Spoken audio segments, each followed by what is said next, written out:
Assalamualaikum warahmatullahi wabarakatuh. Bismillahirrahmanirrahim. Nawayna ta'alluma wa ta'lim wa tadhakkura wa tadhkir wa naf'a wal intifa' wal ifadah wal istifadah wal hatha ala tamassuki bi kitabillahi ta'ala wa sunnati rasulih sallallahu alaihi wasallam wa du'a ila al-huda wa dalalata ala al-khair ibtigha' wajhillah wa mardatihi wa qurbihi wa thawabihi subhanahu wa ta'ala. Allahumma inna nas'aluka fahman nabiyyin wa hifdzal mursalin wa ilhamal malaikatil muqarrabin.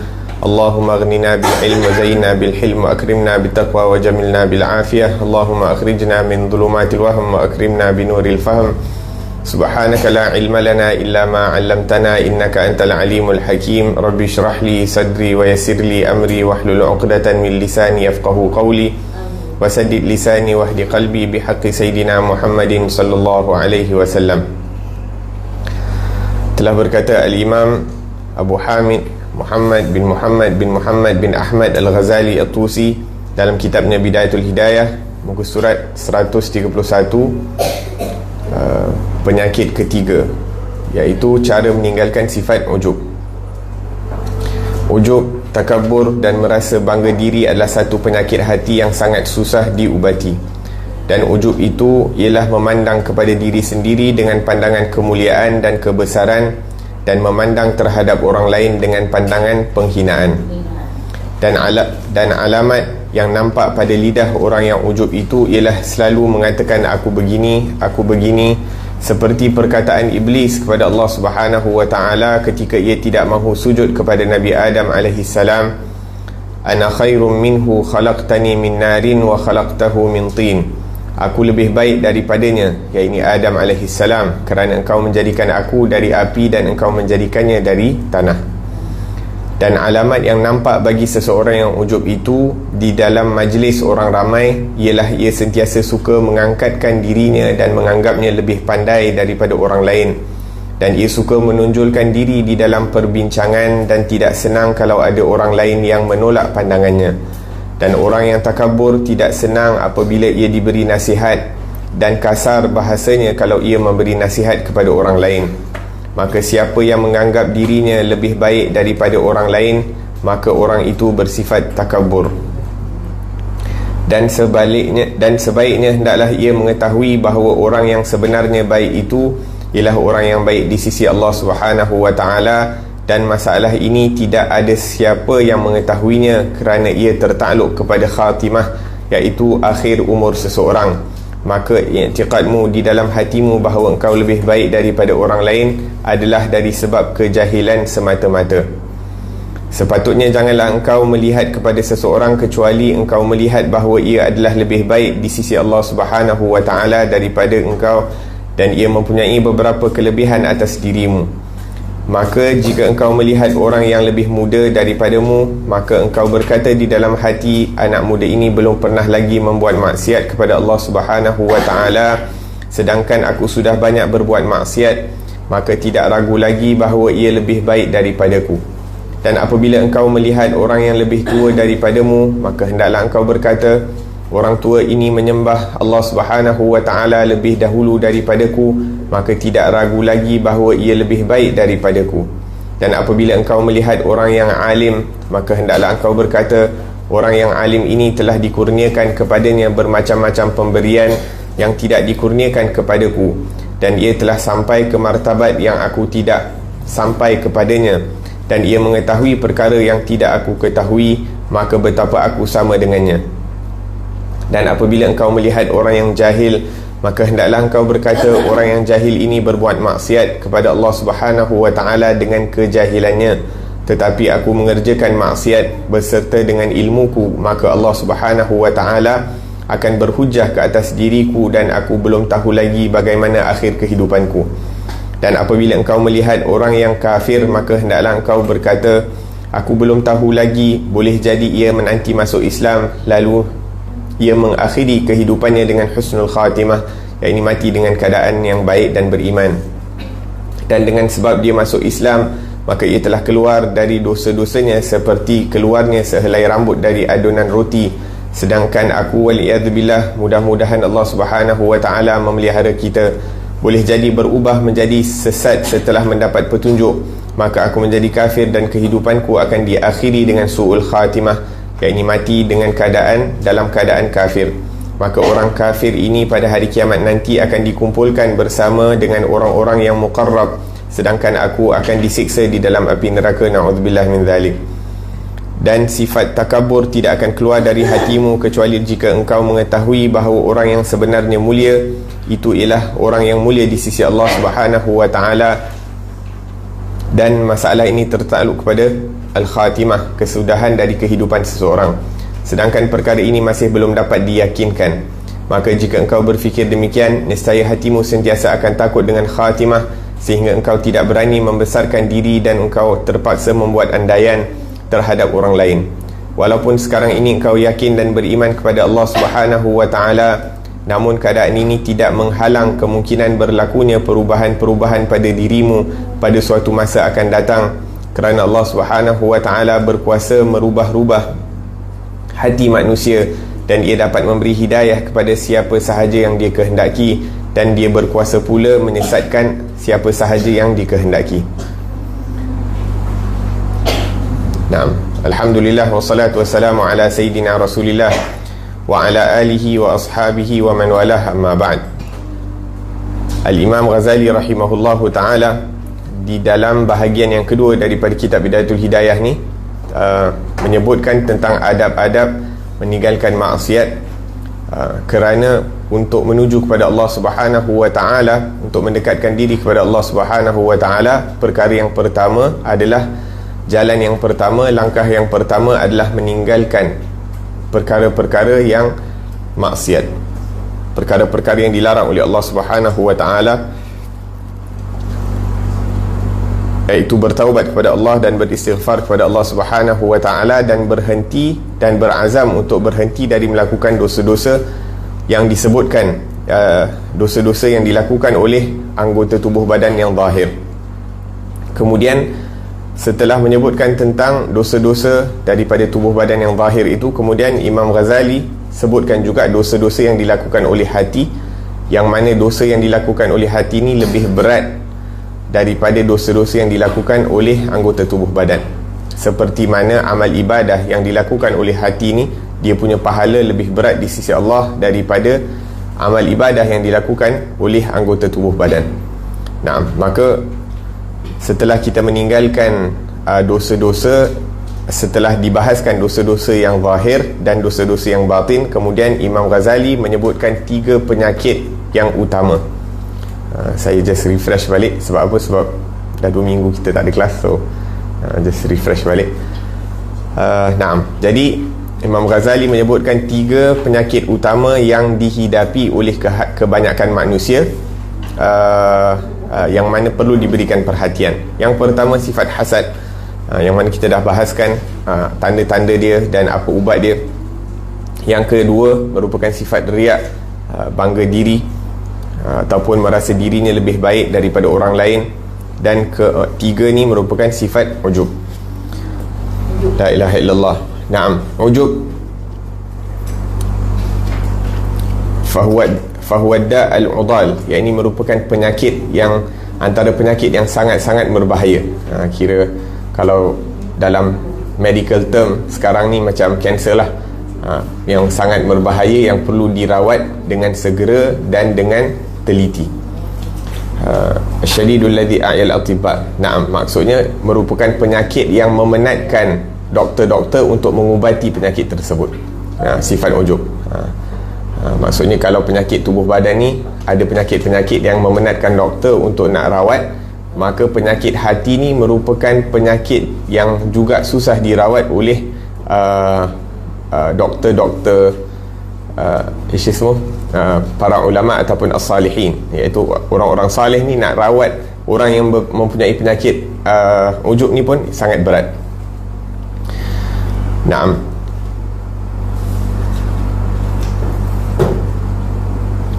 Naam, dan disebutkan di sini sifat ujub ni juga merupakan cabang daripada sifat takabur. Mula dia berbangga diri. Salah satu sebab dia berbangga diri sebab dia merasakan amal ibadah yang dilakukan itu lebih baik daripada orang lain. Dan sifat ujub ni juga ada yang zahir, ada yang batin. Sifat ujub ni ada yang zahir, ada yang batin. Dia berbangga diri, dia rasa amalan dia lebih baik. Terkadang disebabkan amal ibadah yang dilakukan oleh tubuh badan, dia punya solat ke, dia punya puasa ke, dia rasa dia punya ibadah itu lebih baik daripada orang lain. Itu yang amalan yang dilakukan oleh tubuh badan. Dan terkadang sifat hati, dia rasa diri dia lebih khusyuk, diri dia lebih sabar, diri dia lebih istiqamah dan sebagainya. Amalan-amalan yang dilakukan oleh hati, sehingga dia punya ujub tu dilakukan oleh ibadah yang ibadah hati. La ilaha illallah. Naam. Dan disebutkan di antara perbezaan takabur dan ujub ni perlu ada tak perlu ada orang lain. Dia rasa amalan dia tu bagus. Dia rasa amalan dia tu bagus, jadi tak perlu orang lain. Maksudnya apa yang dilakukan dia rasa perfect. Tapi takabur ni, orang takabur ni dia perlu ada orang lain, sebab dia rasa diri dia lebih baik dari orang lain.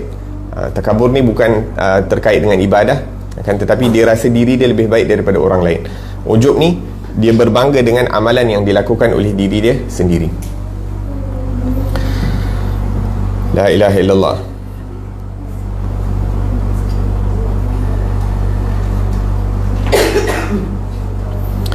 Nah, kat sini disebutkan orang yang ada sifat takabur ataupun orang yang ada sifat orang yang bersifat dengan sifat ujub ni, dia antara tanda-tanda dia seperti yang disebutkan tadi adalah dia akan selalu cakap, oh aku dia selalu compare diri dia dengan orang lain. Aku macam ni, ataupun dia suka ceritakan tentang diri dia. Dia rasa berbangga dengan apa yang dilakukan sehingga dia suka cerita kepada orang lain. Sedangkan kalau kita tak rasa apa yang kita lakukan itu adalah satu perkara yang hebat, maka tak adalah kita nak cerita sangat kat orang lain. Kita rasa macam takut-takut, mungkin tak sempurna apa aku buat, mungkin tak diterima aku buat, sehingga dia malu nak cerita kat orang lain.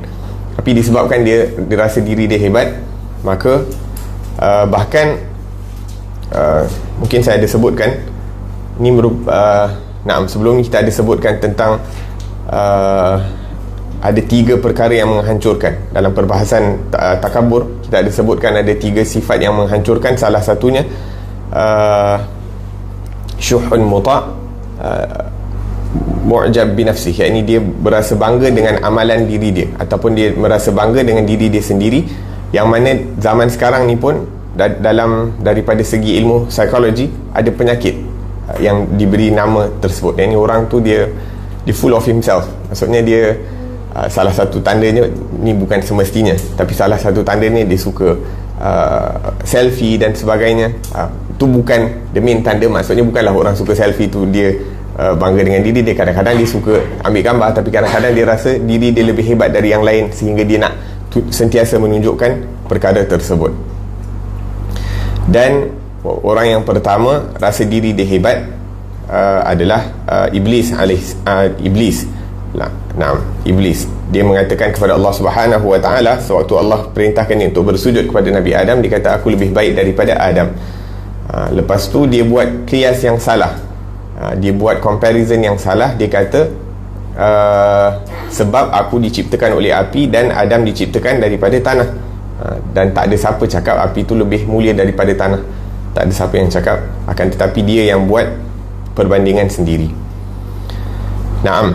Daripada segi percakapan, orang yang ujub ni ataupun orang yang ada sifat takabur dan ujub, dia akan mengatakan banyak tentang diri dia. Dia suka cerita tentang diri dia, dan kalau dalam majlis dia suka kedepankan diri dia. Ada beza di antara kedepankan diri dan dikedepankan. Maksudnya orang yang memang tempat dia kat depan bukanlah satu sifat, bukanlah satu kemuliaan, ataupun bukanlah sifat tawaduk kalau dia tempat dia kat depan tapi dia suka duduk belakang. Sebagai contoh, orang alim memang tempat dia kat depan, imam tempat dia kat depan, jadi dia kena duduk depan lah. Tak boleh lah dia nak datang nak duduk belakang. Tu bukan tawaduk namanya, tu tak kena tempat. Akan tetapi kalau kita orang biasa, maksudnya kita ada pilihan nak duduk mana-mana, kita boleh duduk depan. Maksudnya kalau majlis itu kosong, kita kedepankan diri kita.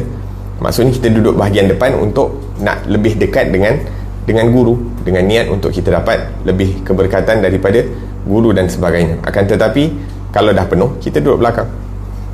Tapi kalau dah orang alim tu memang tempat dia kat depan, walaupun datang lambat dia kena duduk depan lah, tak boleh nak duduk belakang. Siapa nak mengajar, siapa nak lead majlis kalau dia duduk di belakang. La ilaha illallah. Tapi orang yang ujub ni, dia kalau dalam majlis dia suka mengedepankan diri dia dan dia suka angkat bakul sendiri. Nah, dan kalau boleh dia nak pimpin majlis tersebut. Kalau boleh dia nak pimpin majlis tersebut, dia rasa diri dia layak untuk memimpin majlis. Sedangkan orang yang ada sifat rendah diri, orang yang ada sifat tawaduk ni, dia kalau boleh dia lebih suka tinggikan orang lain, lebih suka untuk muliakan orang lain daripada dirinya sendiri. Naam. Dan kemudian antara tanda-tanda orang yang ujub dan takabur ni disebutkan dua-duanya sekali. Dia kata apa? Kalau dia beri nasihat ataupun kalau orang beri kepada dia nasihat, dia susah nak terima. Orang yang ada sifat takabur ni, bila orang lain bagi nasihat dekat dia, dia susah nak terima. Dan kalau dia beri nasihat kepada orang lain, sangat kasar bahasa dia dalam menasihati orang lain. Sebab apa? Sebab la yu'minu ahadukum hatta yuhibba li akhihi ma yuhibbu li nafsihi. Tak sempurna iman seseorang itu kalau dia tidak menyukai untuk orang lain apa yang dia sukai untuk diri dia sendiri. Jadi disebabkan ketidaksempurnaan iman dia tu, sebab dia ada sifat takabur dan ujub dalam hati, maka ianya menghalang dia daripada mendapat kesempurnaan iman. Disebabkan penyakit-penyakit hati ni menghalang seseorang itu mendapat kesempurnaan iman. La ilaha illallah. Jadi kita cuba sedaya upaya untuk tekan diri kita. Kalau orang bagi nasihat, walaupun cara dia bagi nasihat tu kasar, kita terima kalau itu betul. Sebab ubat ni memang pahit kadang-kadang. Ubat ni pahit kadang-kadang. Dan as-sahabah radhiyallahu anhum, antaranya Sayyidina Umar Al-Khattab radhiyallahu anhu, sewaktu beliau berada di atas mimbar, satu orang di tengah seakan-akan bagi nasihat ataupun bagi fatwa, dan kemudian seorang wanita datang mengatakan, wahai Umar, Al-Quran sebutkan macam ni, Al-Quran sebutkan macam ni. Kemudian Sayyidina Umar berdiam sebentar dan kemudian mengatakan, asabat imra'ah wa akhta'a Umar. Terus Sayyidina Umar mengatakan, wanita itu berkata benar dan Umar yang salah. yakni Amirul Mukminin, orang yang berdamping dengan Rasulullah, yang menjadi khalifahnya Rasulullah, orang yang dikuatkan Islam itu dengan keislamannya, Sayyidina Umar Al-Khattab. Tapi bila orang datang kepada dia dengan kebenaran, maka dia terima. Bukan merasakan bahawa oh, aku ni lebih ilmu, aku ni lebih berpengalaman, aku ni lebih lanjut usia dan sebagainya, sehingga disebabkan faktor-faktor itu kita tak boleh nak menerima kebenaran. Ni dah ditunjukkan oleh as-sahabah radhiyallahu anhum. Mereka mampu ataupun mereka itu sangat berpaksikan kepada kebenaran. Maksudnya daripada siapa pun kebenaran itu datang, mereka terima. Sebab tu Imam Asy-Syafi'i rahimahullahu ta'ala, dia mengatakan, kalau aku berdebat dengan orang yang alim, aku tak pernah kalah. Akan tetapi kalau aku berdebat dengan orang yang jahil, aku tak pernah menang. Sebab orang yang alim itu dia akan pandukan dia punya perdebatan itu atas ilmu, atas kebenaran. Tapi orang-orang yang jahil, dia tidak berpandukan kepada kebenaran, dia hanya berpandukan kepada hawa nafsu dia. Naam. Jadi orang yang ada sifat ujub dan takabur ni, kalau orang beri nasihat, dia tak boleh nak terima.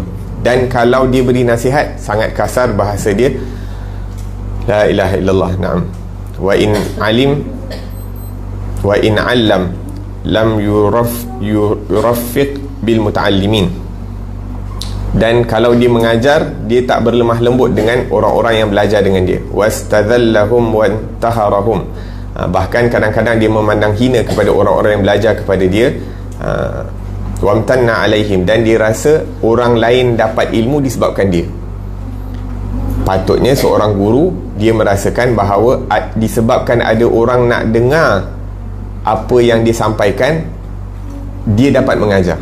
Bukan sebaliknya. Bukan sebab dia mengajar orang dapat ilmu, sebabkan ada orang nak dengar apa yang dia cakap, sebab tu dia dapat mengajar. Kalau orang tak nak dengar, tak ada siapa, tak ada, bila tak ada murid, macam mana nak mengajar? Jadi seorang guru patut merasakan bahawa kalau ada orang nak belajar daripada dia, itu merupakan satu pemberian anugerah daripada Allah Subhanahu Wa Taala. Begitu juga orang yang memberi sedekah. Kita beri sedekah kepada orang yang memerlukan, bukan kita merasakan kita ni dah buat kebaikan kepada orang tersebut, bahkan kita merasakan disebabkan ada orang yang nak terima sedekah kita itu sehingga kita mampu untuk beri sedekah. Jadi dia punya kemuliaan adalah kepada orang yang menerima, bukan orang yang memberi. Kemuliaan maksudnya orang yang memberi itu patutnya merasakan disebabkan ada orang yang nak menerima sedekah dia, maka dia dapat beri sedekah. Kalau tak ada orang nak terima sedekah dia, dia tak boleh nak bagi sedekah. Ada orang saleh, dia mengatakan bila dia lihat orang fakir miskin yang mana dia boleh beri sedekah, dia kata, wahai orang-orang yang membawa pahala aku dengan percuma ke akhirat, wahai orang yang membawa pahala aku secara percuma ke akhirat. Maksudnya disebabkan orang tu dia dapat pahala dekat akhirat nanti di sisi Allah Subhanahu wa ta'ala. Naam. Dan orang yang ada sifat takabur dan ujub ni, dia tengok orang lain macam orang rendah, yakni orang tak ada ilmu, orang yang tak ada amalan, tak ada keberkatan. Waliyadzubillahi tabaraka ta'ala. Sebab tu sangat-sangat penting untuk kita latih diri kita ini untuk tidak judge orang lain. Kita hidup di satu zaman yang mana kita senang sangat judge orang.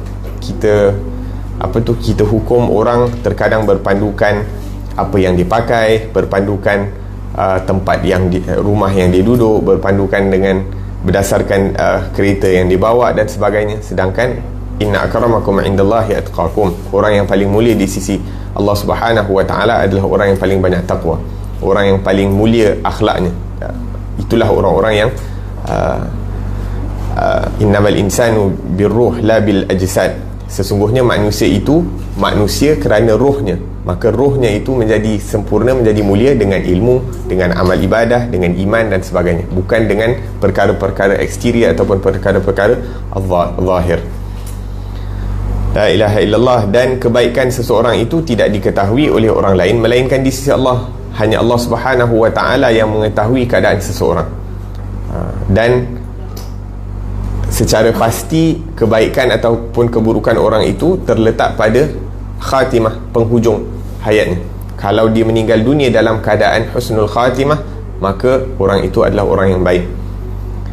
La ilaha illallah. Sebab tu ada orang salih mengatakan bahawa, syuf, kalau kita tengok, kita sambut ataupun kita buat haul, kita meraihkan ataupun kita buat tahlil kan, biasanya kalau kita sambut tahlil ni dengan untuk orang-orang salih, orang-orang yang baik-baik, kita ingati tarikh kematian mereka. Sebab apa? Sebab bila dia meninggal dunia tu kadang-kadang baru nampak, oh Masya Allah, orang ni meninggal dunia dalam salat, orang ni meninggal dunia dalam keadaan mudah dan sebagainya, orang ni meninggal dunia dalam keadaan walhasil keadaan yang baik. Maka dilakukan tahlil dan sebagainya untuk orang-orang yang salih ni lebih daripada orang-orang biasa. Sebab apa? Sebab dapat diketahui kesalihan mereka itu sewaktu mereka meninggal dunia.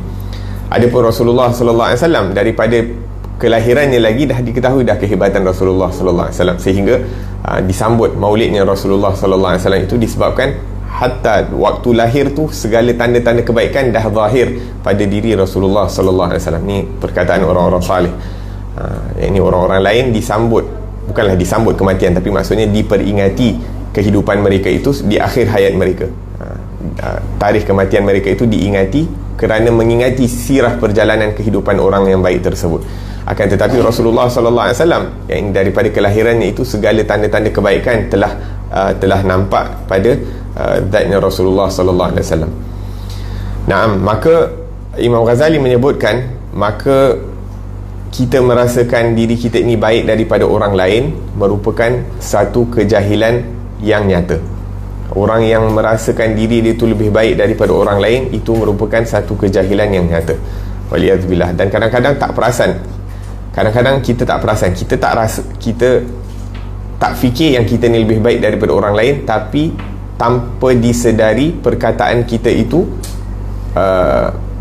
necessitates, yakni menunjukkan yang kita yakni menggambarkan kepada orang lain yang kita ni rasa diri kita lebih baik daripada orang. Dan kadang-kadang perbuatan kita juga, ataupun kadang-kadang riak wajah kita dan sebagainya, yang mana kadang-kadang kita tak perasan, kita terbuat ataupun sebab dah terbiasa buat, ataupun kita duduk di kalangan orang-orang yang kebiasaannya buat macam tu, maka kita pun terikut, sehingga kadang kita tak perasan apa yang kita lakukan itu menunjukkan ataupun menggambarkan bahawa kita rasa kita ni lebih hebat daripada orang lain. Waliyadzubillahi tabaraka wa ta'ala.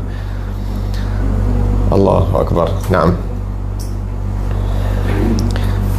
Bahkan sepatutnya kita tidak melihat kepada sesiapa pun, melainkan kita merasakan dan meyakini bahawa orang itu lebih baik daripada kita. Dan kita sebutkan sebahagian daripada orang-orang salih ni, dia melihat kepada setiap orang yang berada di sekeliling kita, sekeliling dia ni macam Sayyidina Khidir. Maksudnya bukan hanya lebih baik daripada dia, bahkan dia melihat seluruh orang tu seperti Sayyidina Khidir alaihi salam. Ini orang yang sangat baik, orang yang sangat salih.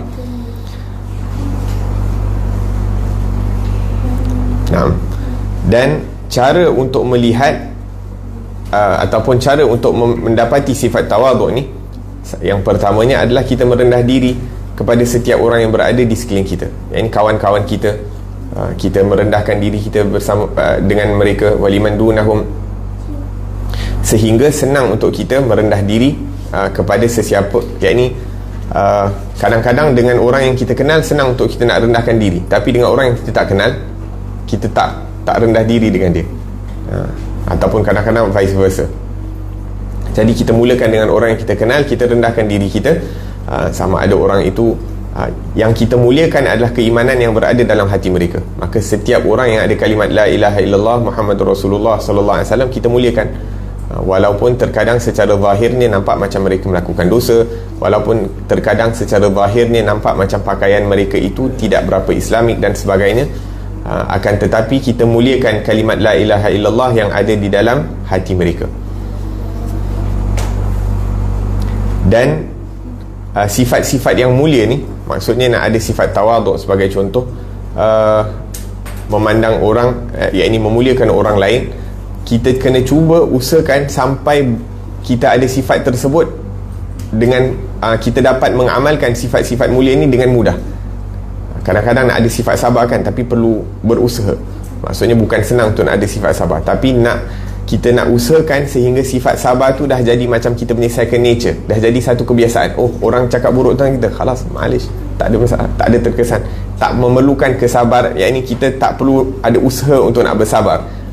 Biasanya mungkin permulaan tu orang cakap marah dengan kita, terus kita naik marah kan, terus muka kita pun boleh jadi merah. Tapi lama-lama kita usaha sabar, kita rasa diri kita tak ada benda. Kalau orang cakap buruk tentang kita pun memang selayaknya benda yang banyak, benda yang tak baik yang ada dalam diri kita ni lebih banyak dari yang kita tahu tu lebih banyak daripada apa yang orang lain tahu, sehingga kita tak ada rasa apa-apa. Orang nak cakap buruk ke, orang nak menzalimi kita ke apa semua, waliyadzubillah, nasallallahu salamah, akan tetapi kita tak ada rasa, kita tak terkesan dengan perkara-perkara tersebut. La ilaha illallah. Dan seperti yang disebutkan, secara realitinya orang yang paling tawaduk adalah Rasulullah sallallahu alaihi wasallam. Ya, ini kita ni berusaha untuk nak rendahkan diri dan berusaha untuk nak memandang setiap orang yang berada di sekeliling kita ni lebih mulia daripada diri kita. Akan tetapi pada hakikat sifat tawaduk ni hanya ada pada diri Rasulullah. Kenapa? Kerana kita ni memang tak ada benda, kita tak ada kemuliaan, kita tak ada amal ibadah, kita banyak kekurangan, kita kurang ilmu terhadap keagungan Allah Subhanahu wa taala, kurang sifat-sifat yang mulia, kurang banyak sifat-sifat yang tercela dan sebagainya dalam diri kita. Dan disebabkan kita macam tu, selayaknya kita merendah diri di hadapan orang lain.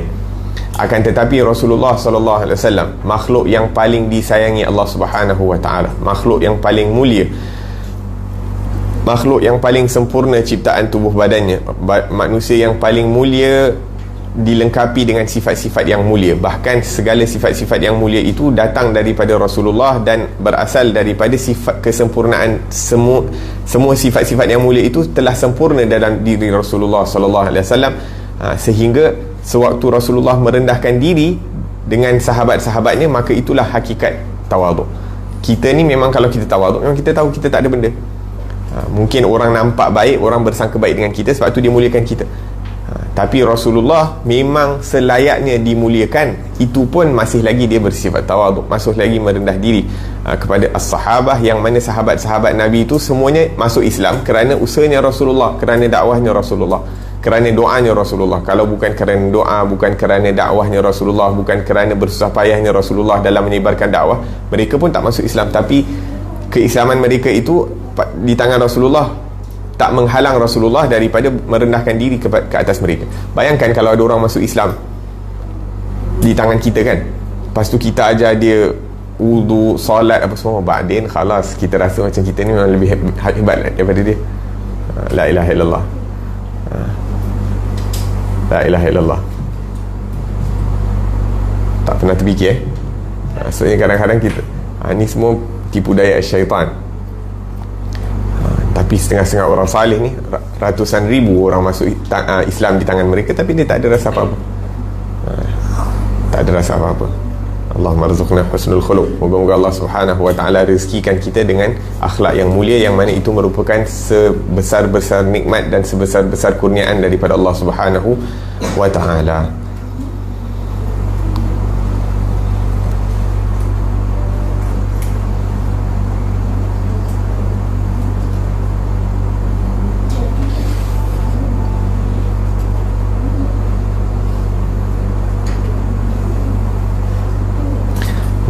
Dan segala sifat-sifat ini dia ada dua ekstrim.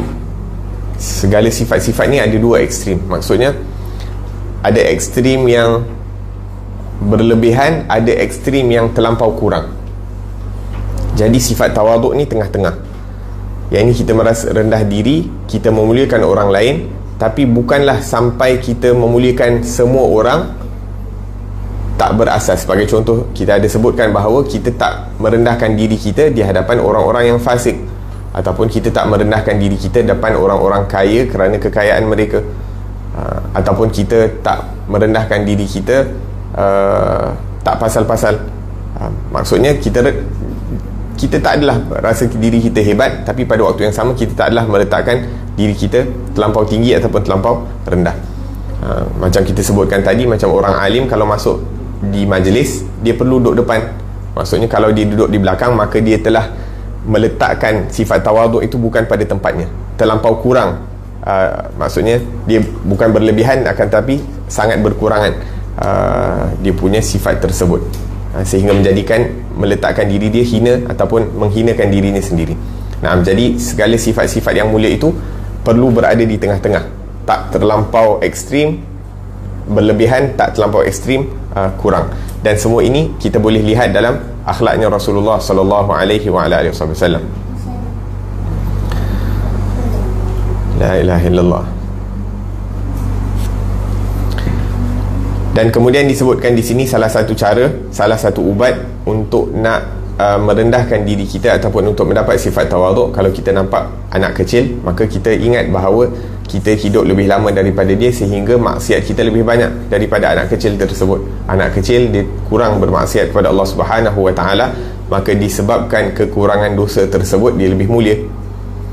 Apabila kita melihat orang yang lebih berumur daripada kita, maka kita katakan bahawa orang itu sudah beribadah kepada Allah Subhanahu wa taala lebih lama daripada kita.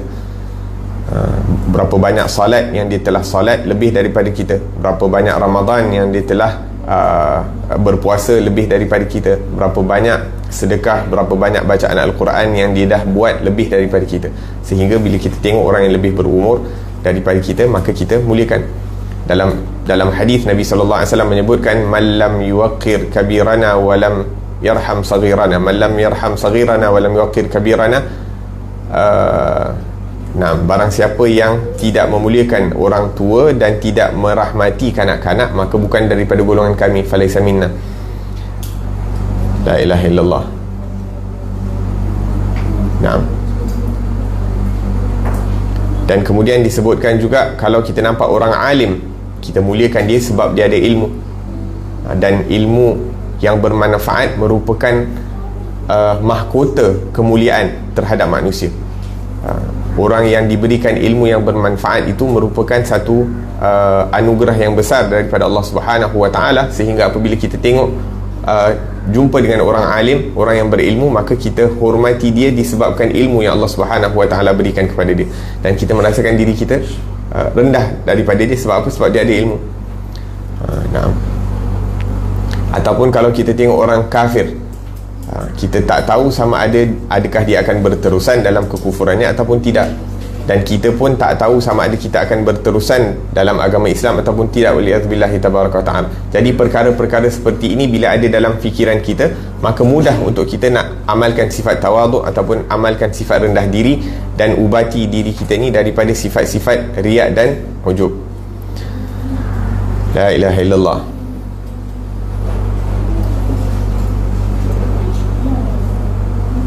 Kemudian dalam ni disebutkan tentang zuriatnya Rasulullah sallallahu alaihi wasallam. Dikata apa? Man intasaba ila Rasulillah wa huwa min auladi Sayyidina Al-Hasan wal Husain wa huwa ghairu alim yafuqu ala ghairihi mimman yusawihi fi rutbah bi 60 darajah. Subhanallah. Disebutkan di sini bahawa barang siapa yang merupakan zuriatnya Rasulullah, ya, maksudnya nasab mereka itu kembali kepada Sayyidina Hasan dan Husain, walaupun dia bukan alim, tapi disebabkan dalam dirinya itu ada darahnya Rasulullah sallallahu alaihi wasallam, maka kemuliaannya itu lebih 60 darjat lebih tinggi daripada orang yang alim. Ajib. Ni perkataan orang alim lah, bukan daripada saya. Maksudnya orang yang daripada zuriatnya Rasulullah, walaupun dia bukan alim, tapi disebabkan dalam dirinya itu ada darah Rasulullah, maka kemuliaannya itu 60 darjat lebih tinggi daripada orang yang alim yang bukan daripada zuriatnya Rasulullah. Dan orang alim daripada zuriatnya Rasulullah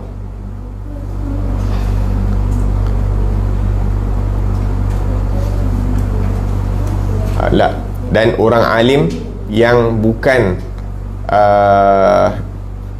daripada zuriatnya Rasulullah, darjatnya 60 darjat lebih tinggi daripada orang biasa. Maksudnya orang biasa dengan orang alim, perbezaan darjatnya mereka 60 darjat. Allah Subhanahu wa taala sebutkan dalam Quran, yarfa'illahu alladhina amanu minkum walladhina utul ilma darajat. Allah Subhanahu wa taala angkatkan darjat di kalangan kamu, minkum, yarfa'illahu alladhina amanu minkum. Orang-orang yang beriman ini diangkatkan darjat mereka atas orang-orang yang tidak beriman. Kemudian orang-orang yang beriman dan mempunyai ilmu diangkat darjat mereka lebih daripada orang-orang yang beriman biasa. Maka dekat sini disebutkan 60 darjat lebih tinggi daripada orang biasa yang bukan alim. La ilaha illallah. Marhaba.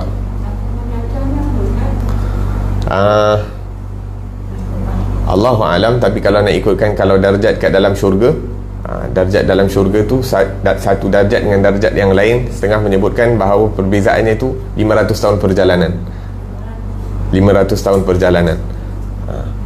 Darjat boleh dinisbahkan kepada amal ibadah yang kita lakukan, seperti mana Allah sebutkan dalam Al-Quran, walikullin darajatun mimma amilu. Setiap mereka itu ada darjat masing-masing mengikut kadar amalan mereka yang mereka lakukan. Mungkin juga kita mendapat darjat, yakni setiap orang dah ditentukan darjat mereka di sisi Allah Subhanahu wa taala, cumanya yang membezakan ataupun yang membuatkan dia sampai terhadap apa yang telah ditetapkan oleh Allah Subhanahu wa taala, sama ada dia lakukan ibadah sehingga ibadah itu mencukupi untuk dia sampai darjat tersebut, ataupun kalau ibadah dia itu tak cukup, kadang-kadang diberi ujian sehingga ujian yang dia dapat tu menyampaikan dia kepada darjat tersebut, ataupun kadang-kadang dia sampai darjat tersebut bukan sebab amal ibadah, bukan sebab ujian, tapi kadang-kadang disebabkan syafaat yang diberikan oleh orang lain. Mungkin dia berkhidmat kepada orang alim, ataupun dia berkhidmat kepada orang-orang salih yang mempunyai darjat di sisi Allah Subhanahu wa taala, sehingga disebabkan itu dia diangkat darjatnya di sisi Allah Subhanahu wa taala. Naam. La ilaha illallah. Naam, walikullin darajatun mimma amilu. Sebab tu saya disebutkan kadang-kadang orang-orang yang beriman ni, apa-apa musibah yang terkena pada diri dia, sama ada kat dunia, sama ada sewaktu sakaratul maut, sama ada sewaktu di dalam kubur, sama ada sewaktu dibangkitkan padang mahsyar, sewaktu berada di padang mahsyar sendiri, semuanya merupakan kafarah ataupun menjadi asbab untuk dia mendapat kebaikan dalam syurga nanti. Adapun orang kafir, orang-orang yang tidak beriman kepada Allah dan meninggal dunia dalam kekufuran, apa-apa kebaikan yang mereka lakukan di alam dunia ni semuanya akan dibalas oleh Allah Subhanahu Wa Taala dekat alam dunia. Diorang suka bersedekah, banyak orang-orang yang bukan Islam dia suka tolong sana tolong sini, bagi duit banyak-banyak dan sebagainya, maka segala kebaikan yang diorang lakukan dekat dunia akan dibalas oleh Allah Subhanahu Wa Taala dekat dunia ni sebelum mereka meninggal dunia. Sehingga terkadang dipermudahkan kematian mereka itu disebabkan amalan baik, tapi lepas dia masuk dalam kubur, khalas, tak ada satu pun yang akan diberikan daripada kebaikan. Sebab apa? Semua kebaikan dah dibalas di dunia. Tapi kita orang Islam, kita dapat kebaikan di dunia, kita dapat kebaikan ataupun apa-apa ujian yang kita lalui di dunia sebelum nak meninggal dunia, dalam kubur dan sebagainya, semuanya sama ada untuk diampunkan dosa ataupun untuk naikkan darjat di sisi Allah Subhanahu Wa Taala. Jadi sebabkan itu kita tak boleh nak sangka buruk pun. Kalau kadang-kadang kita nampak orang sakaratul maut, susah nak meninggal dunia, orang Islam, ataupun kadang-kadang nak masuk kubur, kadang diberikan kesusahan dan sebagainya, itu bukan bermakna dia orang yang tak baik ataupun maksudnya Allah nak ampunkan dosa ataupun Allah nak angkatkan darjat di sisi Allah Subhanahu Wa Taala.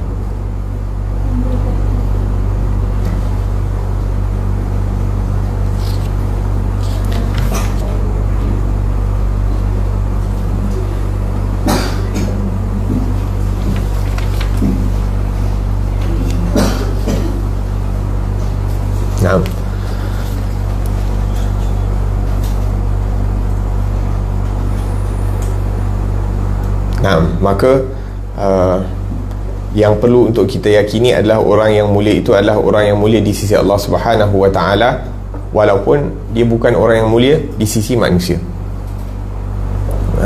Dan kisah yang famous yang selalu dibawa tentang perkara ini adalah tentang Sayyidina Uwais Al-Qarni. Sayyidina Uwais Al-Qarni orang yang dianggap gila walaupun di kalangan ahli keluarganya, walaupun di kalangan penduduk kampungnya sendiri, menganggap dirinya gila, akan tetapi di sisi Allah dia orang yang masyhur, majhul inda ahli al-ard, ma'ruf inda ahli sama. Orang yang tidak dikenali di bumi akan tetapi sangat dikenali oleh penduduk-penduduk ataupun penghuni-penghuni langit. Maka jangan kita terkesan dengan kemasyhuran seseorang, orang yang ada banyak follower dan sebagainya. Maksudnya bukanlah kita nak pandang rendah kepada dia, tapi maksudnya jangan kita dasarkan kealiman, kesalihan seseorang itu berdasarkan dengan kemasyhuran. Kerana ada orang-orang salih yang diberikan kemasyhuran di dunia dan akhirat. Ada orang-orang salih yang diberikan kemasyhuran di akhirat tapi ditutup oleh Allah di dunia, tidak dikenali kecuali sedikit. Dan wahakadha. Dan pada hakikatnya masyhur macam mana pun seseorang yang salih, seseorang yang dekat dengan Allah Subhanahu Wa Taala di dunia, itu masih lagi dianggap masyhur, mastur. Yakni famous macam mana pun seseorang itu dekat dunia, tapi apa yang Allah Subhanahu Wa Taala akan berikan kepada dia dekat akhirat nanti lebih banyak. Jadi kalau nak dibandingkan kemasyhuran dia dekat dunia dengan akhirat, maka kemasyhuran dia dekat dunia tu dianggap sebagai dia tidak dikenali lah. Faham tak? Maksudnya ada orang saleh, orang yang dekat dengan Allah, diberikan kemasyhuran di dunia dan akhirat. Ada orang yang diberikan kemasyhuran dia dekat akhirat saja, dekat dunia ni dia tidak dikenali. Tapi orang yang dia diberikan kemasyhuran di dunia dan akhirat, pada hakikatnya kalau nak dibandingkan kemasyhuran dia dekat akhirat dengan apa yang dia dapat dekat dunia, walaupun dia top 10 famous dekat dunia, orang alim yang top 10 famous ataupun top 15 ataupun apa-apa yang disebutkan, itu pun masih lagi dianggap sebagai orang ni tak masyhur. Sebab apa? Sebab dekat akhirat nanti semua orang akan tahu dia, tapi kat dunia ni hanya orang yang kenal dia, kenal lah. Masyhur mana pun, mungkin dia ada follower 1 million ke 1 billion ke, itu pun dianggap sikit kalau nak dibandingkan dengan akhirat. Antara yang diberikan contoh Imam Ghazali rahimahullah. Imam Ghazali dia tak nak kemasyhuran, dia lari daripada kemasyhuran, walaupun pada waktu itu dia sampai ke satu tahap dia mengajar di universiti yang terbesar, universiti Islam terbesar pada zaman dia, dan orang yang belajar dengan dia pada waktu itu sampai 300-400 orang alim duduk depan dia. Maksudnya yang duduk depan dia semua orang alim. Ni hebatnya Imam Ghazali rahimahullah. Kemudian dia tinggalkan segala kemasyhuran tersebut. Sebab apa? Dia nak cari Allah, dia nak cuba kenal ataupun dekatkan diri kepada Allah Subhanahu Wa Taala, sehingga dia meninggalkan segala kemasyhuran. Walaupun dia tinggalkan segala kemasyhuran, sampai sekarang ni kita masih kenal Imam Ghazali. Dia tak nak pun kita sebut dah berapa ratus tahun ditinggalkan kita, tapi Imam Ghazali setiap zaman semua orang guna kitab dia, semua orang sayang dia, semua orang tak bosan baca kitab dia lagi dan lagi, dan ini menunjukkan dia seorang yang masyhur di sisi Allah Subhanahu Wa Taala, masyhur di dunia dan masyhur di akhirat, dan kemasyhuran yang dia akan dapat dekat akhirat nanti lebih besar daripada apa yang dia dapat dekat dunia. Jadi yang kita nak masyhur dekat akhirat ataupun kita nak dikenali oleh Allah Subhanahu Wa Taala, tak kisahlah kalau Allah nak tetapkan kita masyhur kat dunia, kita masyhur kat dunia. Kalau Allah nak tetapkan kita tak dikenali kat dunia, tak dikenali, ma'alish, tak jadi masalah. Dia tidak merubah kedudukan kita di sisi Allah Subhanahu Wa Taala. Bahkan disebutkan bahawa kadang-kadang orang yang masyhur tu, maksudnya darjat orang yang masyhur tu, katalah darjat dia tinggi kan, orang yang mempunyai darjat yang sama dekat dia yang tidak dikenali tu kadang-kadang lebih banyak daripada orang yang dikenali. Diberi contoh, katalah Imam Ghazali kan, Imam Ghazali seorang masyhur. Mungkin di zaman Imam Ghazali ataupun orang yang ada pada rank Imam Ghazali tu yang tidak dikenali mungkin ada 70 orang, tapi yang dikenali hanya seorang. Boleh faham tak tamthil? Tak jelas macam mana nak terangkan? Allahumma salli ala Muhammad. Contohnya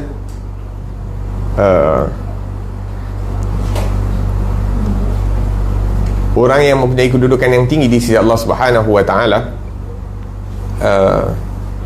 katalah dia dekat level 100, yang dikenal orang ni, orang lain semua kenal, tapi orang yang dekat level 100 yang sama tu ada 70 lagi yang tidak dikenali oleh orang lain.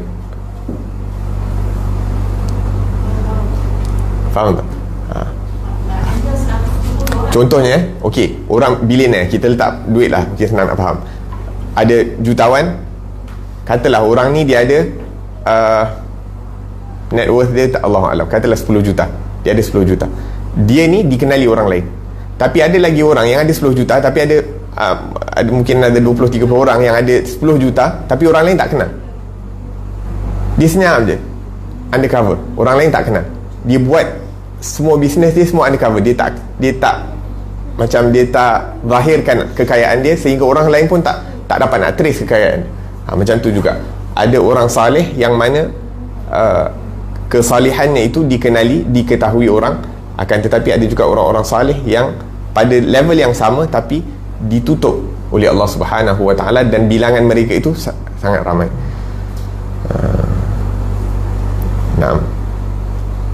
Kalau dalam Sadah Bani Alawi disebutkan contoh yang diberikan Sayyidina Umar Muhdar.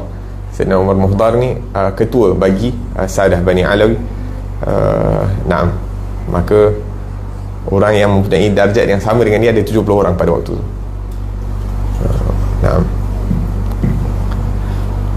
Al-Muhim, Allah Subhanahu Wa Taala rezekikan kita untuk dekat dengan orang-orang yang salih, dan Allah Subhanahu Wa Taala kurniakan kepada kita ini untuk mengagungkan mereka, kerana mengagungkan mereka itu sebahagian daripada mengagungkan Allah Subhanahu Wa Taala.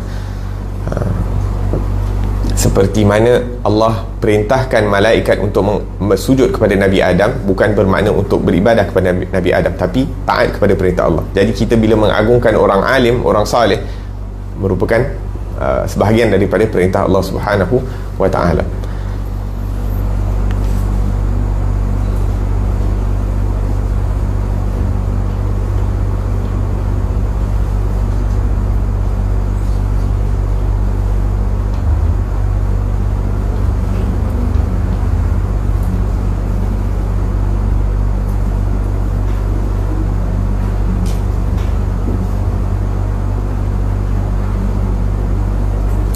Disebutkan di sini bahawa kesempurnaan sifat tawaduk tidak akan didapati kecuali apabila seseorang hamba itu menyaksikan pada dirinya bahawa dia adalah orang yang paling rendah di kalangan orang-orang Islam, orang yang paling hina di kalangan orang Islam. Dan ini bukan sangkaan, ini keyakinan. Maksudnya kita bukan sangka, oh aku rasa aku ni paling teruk lah di kalangan orang Islam, aku ni orang paling teruk. Bukan sangka, kita yakin for sure aku ni orang yang paling teruk sekali yang berada di atas muka bumi ni. Kalau atas muka bumi, maka kalau kita hadir majlis ke, majlis berapa ramai orang sangat, majlis ilmu ke, majlis zikir ke, kita takkan rasa kita ni orang yang paling baik. Kita rasa dalam banyak-banyak orang yang hadir majlis ni, akulah yang paling teruk, aku yang paling teruk. Tapi tawaduk ni bukan untuk diperkatakan, oh tak adalah, saya ni tak ada benda, saya tak ada ilmu, saya... lah. Tawaduk ni dalam hati. Tawaduk bukan untuk diperkatakan, oh tak ada apa-apa dan sebagainya. Tawaduk dengan hati, bukan tawaduk dengan lisan. Dan barang siapa yang melihat dirinya lebih hebat daripada orang lain, ataupun fa inna man ra'a nafsahu fawqa ahadin minal usad, barang siapa yang melihat dirinya ke atas orang-orang yang berdosa lebih mulia, iaitu bukan daripada segi mensyukuri nikmat Allah sebab dia diberi taufik untuk meninggalkan dosa. Maksudnya, kita kalau tengok orang yang berdosa ni, kita jangan rasa kita ni hebat, tapi kita bersyukur Allah beri kita taufik untuk tak melakukan maksiat seperti mana orang tu melakukan maksiat. Bila kita tengok orang yang melakukan maksiat, kita bersyukur kepada Allah sebab kita diberikan kekuatan untuk meninggalkan maksiat. Maka kalau kita lihat daripada konteks tu, maksudnya kita terselamat daripada sifat takabur. Tapi kalau kita rasa kita ni hebat daripada dia sebab kita buat baik, dia buat maksiat, maka itu sebahagian daripada sifat kibr.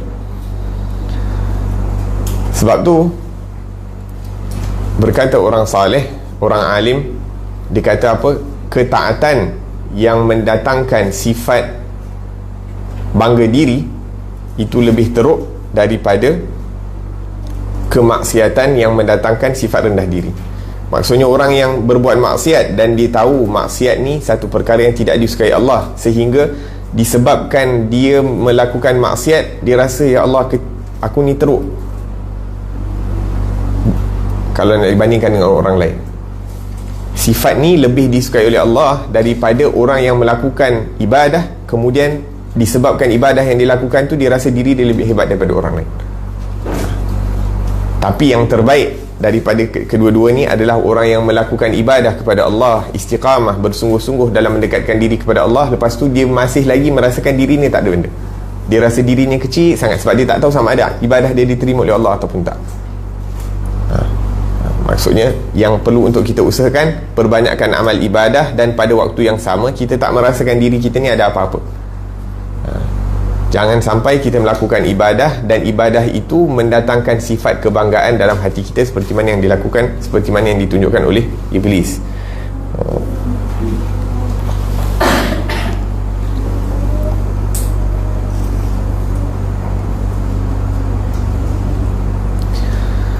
Dalam hadis Nabi SAW menyebutkan bahawa la yadkhulul jannah man kana fi qalbihi mithqala dzarratin min kibr. Tak masuk syurga orang-orang yang mempunyai walaupun sebesar zarrah dalam hati dia dengan sifat kibr.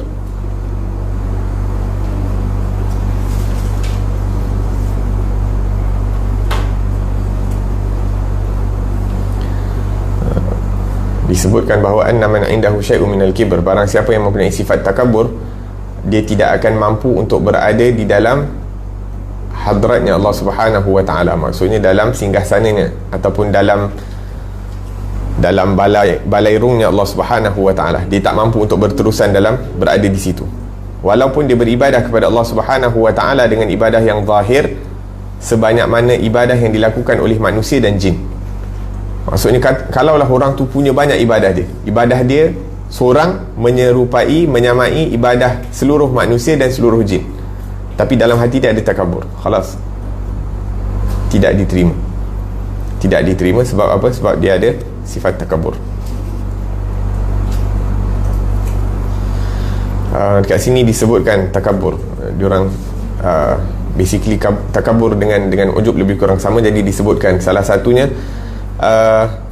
tanda-tanda orang yang ada sifat takabur ataupun perkara-perkara yang menyebabkan orang mempunyai sifat kibar dan ujub adalah yang pertama, ilmu.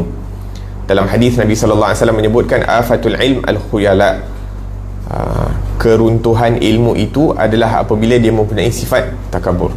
Kerana apa? Kerana yang layak untuk bersifat takabur ni hanyalah Allah Subhanahu wa ta'ala. Orang lain dia ada sifat ilmu, tapi dia kena berusaha untuk keluarkan sifat bangga diri itu daripada diri dia. Dan ilmu yang sebenar semakin banyak diketahui, semakin banyak yang dia rasa dia tak tahu. Selagi mana akan tetapi kalau dia belajar, makin dia tahu, dia rasa diri dia lebih hebat, dan bila dia tahu, kadang-kadang khalas, dia berhenti untuk belajar, maka itu kejahilan. Orang yang alim adalah orang yang berterusan untuk menuntut ilmu, dan semakin banyak dia belajar, semakin banyak dia tahu yang dia tak tahu. Yang kedua, amal dengan amalan ataupun ibadah. Maka orang-orang alim dan orang-orang yang abid ini senang untuk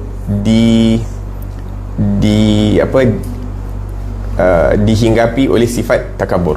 Sebab apa? Sebab dia ada ilmu, dan sebab dia ada ataupun disebabkan ibadah yang dilakukan.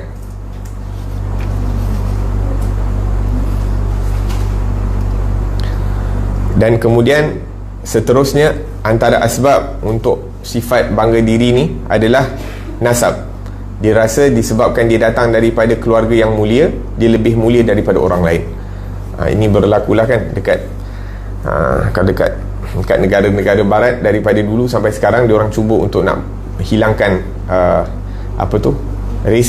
racism pun sampai sekarang masih tak mampu untuk nak keluarkan. Akan tetapi Rasulullah, apabila sahabat-sahabat Nabi masuk Islam, Rasulullah mampu untuk mengeluarkan sifat asabiyah ataupun racism ini daripada hati as-sahabah, sehingga mereka mengatakan sayyiduna a'taqa sayyidana, ketua kami telah memerdekakan ketua kami, iaitu Sayyidina Abu Bakar As-Siddiq telah memerdekakan Sayyidina Bilal radhiyallahu anhu wa arda. Masuk je agama Islam, khalas, mereka ni menyayangi antara satu dengan yang lain, dan mereka tahu kemuliaan itu adalah pada at-taqwa.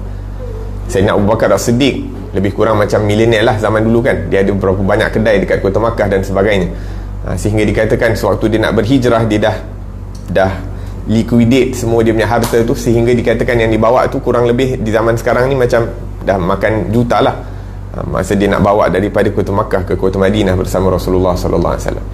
Berapa banyak dia dah korbankan untuk agamanya Rasulullah sallallahu alaihi wasallam. Ala kulli hal, maksudnya orang yang mulia daripada kaum Quraisy, kemudian ada harta dan sebagainya, tapi sahabat lain memandang, walaupun Sayyidina Abu Bakar ni hebat, masih lagi memandang Sayyidina Bilal radhiyallahu anhu hebat disebabkan keimanan yang ada dalam hati mereka, dan disebabkan mereka menilai seseorang itu dengan keimanan yang ada dalam hati dan bukan apa yang ada pada tubuh badan mereka. Dan kadang-kadang nasab ini membuatkan orang itu tertipu, diri dia lebih hebat daripada lain. Macam dekat South Africa ada racism juga, tempat yang saya belajar, la ilaha illallah, lama apartheid dan sebagainya. Dekat India ada kasta dan sebagainya. Maka perkara ini Islam datang untuk menyempurnakan akhlak yang mulia dan untuk menghapuskan perkara-perkara ini. Dan kadang-kadang kecantikan juga membuatkan orang rasa bangga diri, dan ini banyak berlaku di kalangan kaum ibu-ibu ataupun kaum wanita.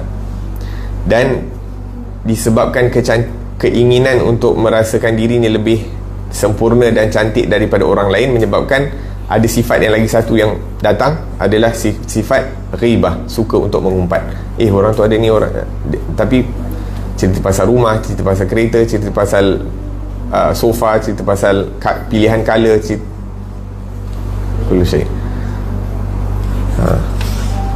dia mengumpat dan dia cerita kekurangan orang lain.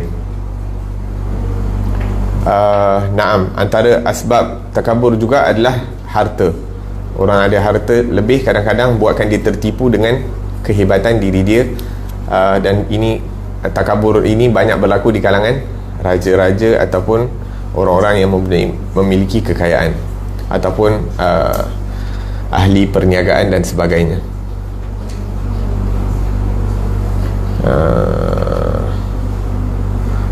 Siapa Qarun, dia kata apa, innama utituhu ala ilmin indi, aku dapat semua ni disebabkan ilmu yang aku ada. Dia berbangga dengan ilmu dia, dan dia berbangga dengan kekayaan dia. Asbab juga takabur adalah kekuatan. Orang yang kuat berasa diri dia lebih hebat daripada orang yang lemah. Walaupun dalam Islam dihargai kekuatan ataupun kesempurnaan. Al-muslimul qawi, al-mu'minul qawi khairun minad da'if wa fi kullin khair, iaitu orang yang bertenaga, orang yang berkemampuan, orang yang berpengalaman, orang yang mempunyai kelebihan ini lebih baik daripada yang tak ada. Akan tetapi wa fi kullin khair, kata Rasulullah, dalam kedua-duanya baik. Bahkan dalam hadis lain Nabi mengatakan innama turzaquna wa tunsaruna bi du'afaikum, sesungguhnya kamu diberikan rezeki dan diberikan pertolongan kerana orang-orang yang lemah di kalangan kamu. Jadi orang-orang Islam disebabkan iman yang ada dalam hatinya, sama ada dia kuat ataupun lemah, dua-dua dimuliakan. Dan yang terakhir disebutkan di sini adalah asbab untuk rasa diri dia hebat daripada orang lain, sebab dia banyak pengikut, banyak anak murid, banyak kaum kerabat. Nah, dan penyakit ni banyak juga berlaku di kalangan pembesar-pembesar ataupun para ulama yang suka bila pengikutnya ramai.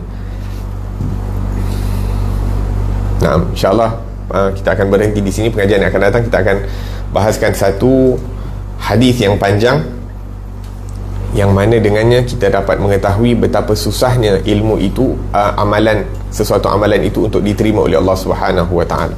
Bila kita renungi hadis yang akan kita bacakan pada minggu akan datang, baru kita rasakan, ya Allah, bukan mudah untuk amalan itu nak diterima. Kadang-kadang kita rasa macam okey, kita buat asal boleh ala kadar, pasti amalan tu akan diterima oleh Allah Subhanahu Wa Taala. Imam Haddad rahimahullah wa nafa'ana bih, ada satu kasidah Tafidul Uyun bidumu'i sawakibi. Imam Haddad dia kata, dia komplain tentang diri dia.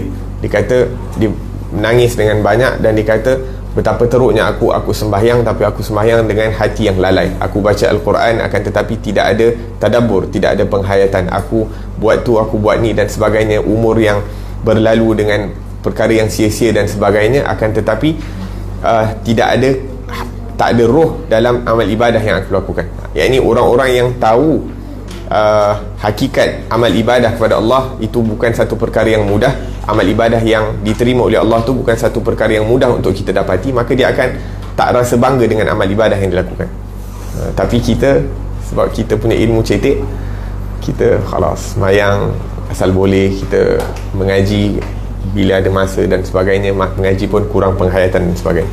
Moga-moga Allah Subhanahu Wa Taala rezekikan kepada kita hakikat ilmu dan hakikat amal ibadah, dan moga-moga Allah Subhanahu Wa Taala bersihkan kita daripada segala penyakit-penyakit hati, khususnya penyakit hasad, khususnya penyakit riak, khususnya penyakit takabur dan ujub. Dan moga-moga Allah Subhanahu Wa Taala sentiasa lindungi kita daripada segala musibah dan segala bala, lindungi kita daripada tipu daya syaitan, lindungi kita daripada tipu daya ataupun fitnatul zaman, ataupun tertipu dengan keindahan-keindahan dunia. Dan moga-moga Allah Subhanahu Wa Taala perlihatkan kepada kita dunia ini seperti mana orang-orang saleh di kalangan hamba-hamba Allah melihat daripada dunia, mengambil daripada kebaikannya untuk menjadi asbab untuk mendekatkan diri kepada Allah Subhanahu Wa Taala dan kepada Rasul sallallahu alaihi wasallam, dan tidak berlebih-lebihan dalam perkara-perkara yang mubah sehingga ianya melalaikan kita daripada Allah dan Rasul sallallahu alaihi wasallam. Amin, Allahumma amin. ربنا انفعنا بما علمتنا، ربي علمنا الذي ينفعنا، ربي فقهنا وفقه أهلنا وقرابات لنا في ديننا مع أهل القدر أنثى وذكر، ربي وفقنا وفقهم لما ترتضي قولا وفعلا كرما، وارزق الكل حلالا دائما، وأخلا أتقياء علما نحظى بالخير ونكفى كل شر، ربنا واصلح لنا كل شؤون، وأقر بالرضا منك العيون، واقض عنا ربنا كل الديون قبل أن تأتينا رسل المنون، واغفر واستر أنت أكرم من ستر، وصلاة الله تغشى المصطفى من إلى الحق دعانا، والوفاء بكتاب فيه للناس الشفاء، وعلى الآل الكرام الشرفاء، وعلى الصحب المصابيح الغرار. اللهم اهدنا بهداك واجعلنا ممن يسارع في رضاك، ولا تولنا وليا سواك، ولا تجعلنا ممن خالف أمرك وعصاك، وحسبنا الله ونعم الوكيل، ولا حول ولا قوة إلا بالله العلي العظيم. وصلى الله على سيدنا محمد وعلى آله وصحبه وسلم، والحمد لله رب العالمين. السلام عليكم ورحمة الله وبركاته.